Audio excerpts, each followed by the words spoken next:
Hello, welcome back. Mike from Canada and Wealth. It is Tuesday, August 29th. Time for Mike Reads a Journal. I am back from my couple of weeks kind of delivering my two twins off to college, officially an empty nester now. They're doing great so far, but the real verdict will be here in a couple of months once they've settled in.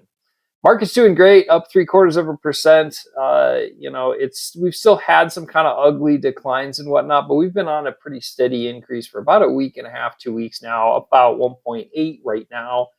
Of course, if we look at the 3 month, this was the peak back at the end of July. We're still off that by about 3%. We dropped about 5.5, maybe 6. I actually expected a little bit more of a drop, so may not be under as maybe the I don't know, oddly named dead cat bounce recovery, but it's tough to call it a dead cat bounce if we're only down about 5.5%. So market's kind of chugging along. When will we see new highs? Who knows? Eventually. All right, China.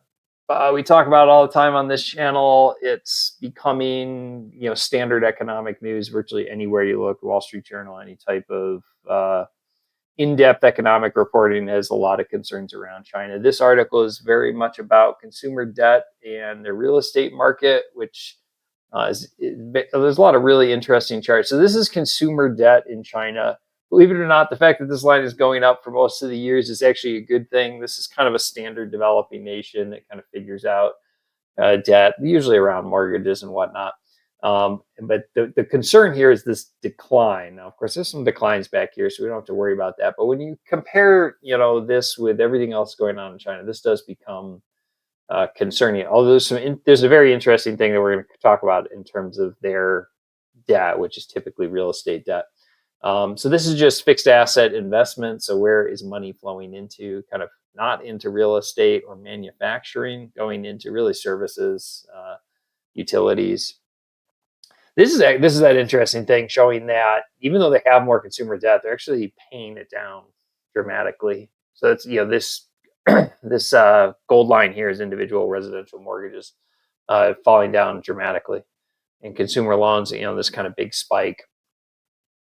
This is floor space sold in China. This dramatic drop for the last 2 years. This is the whole problem with Evergrande, their real estate market not being able to deliver, not finding buyers once they're finished, and their real estate market really kind of falling apart. Evergrande's going through this big multinational bankruptcy. Effectively, this is the biggest risk, in my opinion, to the entire global economy is what's going on with China's real estate market, much like what happened in 2008. It started in the U.S. and became the global financial crisis.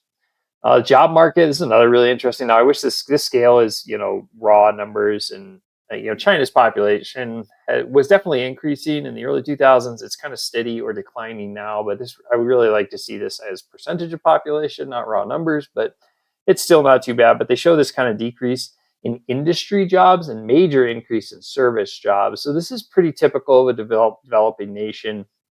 Agriculture jobs going way down as they continue to kind of improve agriculture practices and technology and things like that. So this is kind of normal, but you don't really think of China as a place where industry jobs would be decreasing. This is just showing where people are, this is showing that people want to save more money versus buy a house or kind of buy more things. Not good for economies, maybe good for individual households, but not great for economies as a whole. On the other hand, the U.S. job market or U.S.